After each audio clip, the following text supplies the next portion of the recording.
Hola, ¿qué tal? Mi nombre es Brian Francisco Valencia Montoya de la carrera de Ingeniería Ambiental, quinto semestre. Y en esta ocasión voy a hablar sobre la mecánica de fluidos, más específicamente las fuerzas ocasionadas por fluidos estáticos. ¡Comencemos! Cuando hablamos de fluidos estáticos, automáticamente nos estamos sumergiendo en la hidrostática, ¿sí? Que no es nada más que la aplicación de la estática hacia los fluidos. Y como recordamos, la estática es la rama de la física que se encarga del estudio de los cuerpos en los que interactúan fuerzas y momentos cuya resultante es nula, lo cual le permite al cuerpo permanecer en reposo o en equilibrio, ¿sí? Conocer a las fuerzas que interactúan con este cuerpo nos permite establecer condiciones de equilibrio, ¿sí?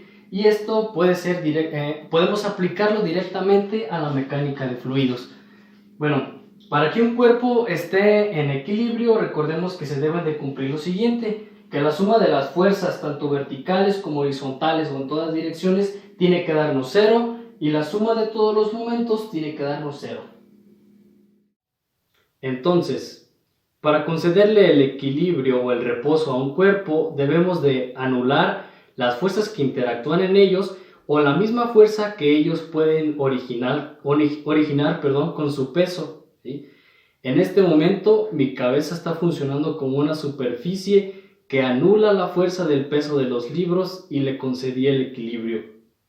Pero en el caso de los fluidos, no se le puede solamente conceder una superficie plana horizontal, sino que por causa de su condición física se le tiene que conceder diferentes tipos de superficies. Por ejemplo, aquí tenemos una superficie curva o una superficie vertical, o también puede ser una superficie inclinada.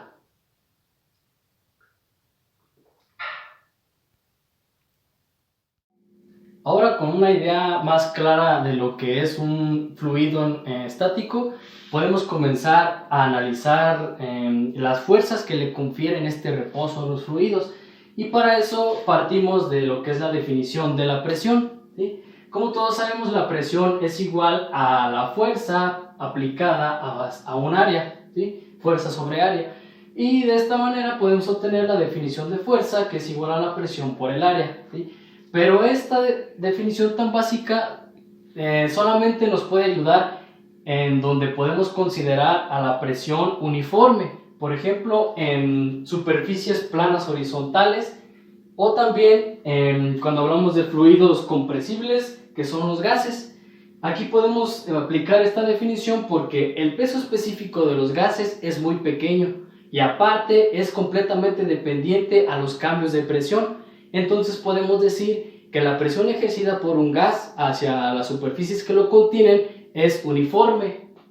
Como aquí tenemos un contenedor en forma de corazón relleno de gas, y la presión que ejerce a las superficies es completamente uniforme. Pero, ¿qué hay de las superficies verticales que contienen al fluido? También están recibiendo fuerza, pero aquí no podemos utilizar esta definición. Para esto tenemos que trabajar con el principio fundamental de la hidrostática, que nos dice básicamente que la presión en un punto dentro de un fluido va a ser igual a la densidad del fluido por la altura o la profundidad en la que se encuentra dicho punto por la gravedad.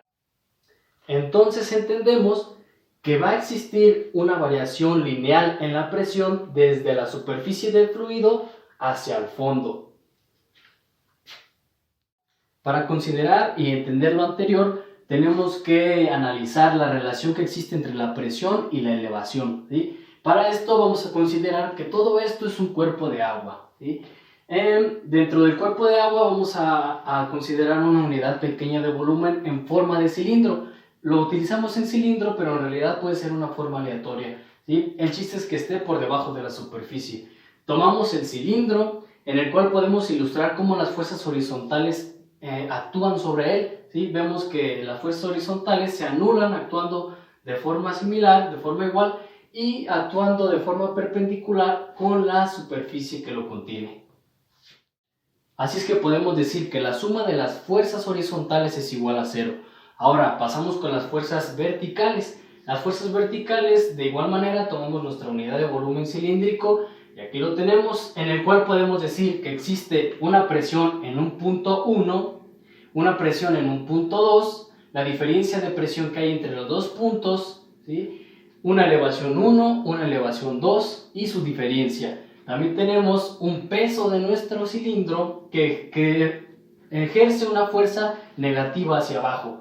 Una fuerza 1 que sería el producto de nuestra presión 1 con el área de nuestro cilindro, y esta ejerce una fuerza que actúa hacia arriba de forma perpendicular con el fondo de nuestro cilindro, y una fuerza 2 que actúa en forma contraria por la presión 2. Así es que tenemos las siguientes igualaciones. Tenemos que la diferencia de la elevación es igual a la elevación 2 menos la elevación 1. La presión 2 es igual a la presión 1 más la diferencia que hay entre las dos presiones. El volumen de nuestro cilindro es igual al área del cilindro por la diferencia de nuestra elevación. El peso de nuestro cilindro va a ser igual al peso específico de nuestro fluido por el volumen del cilindro, ¿sí? Y podemos decir también que la fuerza 2 es igual, bueno, aquí tenemos que la fuerza 2 es igual a la presión 2 por el área, pero la presión 2 tenemos esta igualación, así que podemos decir que la fuerza 2 es igual a la presión 1 más la diferencia de presiones por el área. Así es que ya podemos empezar a establecer nuestras condiciones de equilibrio. Ya tenemos que la suma de las fuerzas horizontales nos dio 0. Ahora vamos a poner que las sumas de nuestras fuerzas verticales nos tienen que dar 0. Entonces, tenemos que nuestra fuerza 1 es la positiva, menos la fuerza 2, que es la que se ejerce hacia abajo, y la fuerza de nuestro peso, que también es negativa. Así es que sustituimos y ponemos el valor de la fuerza 1, que es igual a la presión 1 por el área, menos la fuerza 2, ponemos esta definición, que es igual a la presión 1 más la diferencia de presiones por el área, menos la definición del peso, que es igual al peso específico del fluido, por el volumen, que es igual al área por la diferencia de elevación, igual a 0. ¿Sí? Tenemos una ecuación diferencial. Para poder simplificarla más, pues se repite el coeficiente área, entonces podemos dividir todo entre el coeficiente área, y de esta manera nos deshacemos de él y ponemos nuestra presión 1 menos nuestra presión 1.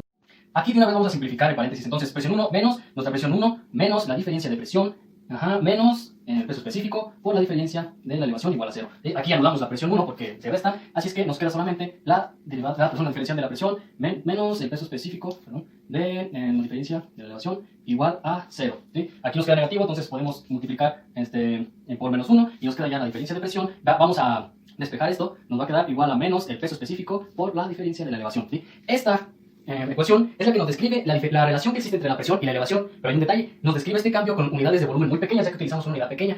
Para poder trabajar con cambios más grandes tenemos que integrarla, pero para esto también tenemos que saber que solamente podemos utilizar esta ecuación en fluidos incompresibles, homogéneos y estáticos, porque por ejemplo los gases, como mencioné anteriormente, su peso específico cambia conforme la presión cambia, así es que no podemos usarlo, y en cambio a un fluido incompresible su peso específico es constante, así es que lo podemos integrar, y esto lo podemos utilizar como constante. Ponemos la integración de nuestra presión 1 a nuestra presión 2 de la derivada de la presión es igual a, sacamos la constante, otra integración, los límites, entonces integramos con un límite y nos queda que la presión 2 menos la presión 1 va a ser igual a menos el peso específico por la elevación 2 menos la elevación 1. Ahora, esto lo podemos expresar como un cambio, delta P, cambio de la presión, igual a menos el peso específico, y este cambio lo podemos representar con una H que nos va a decir el cambio de la elevación. Y esta es la ecuación que nos describe perfectamente cómo es la relación de la presión con la profundidad o elevación.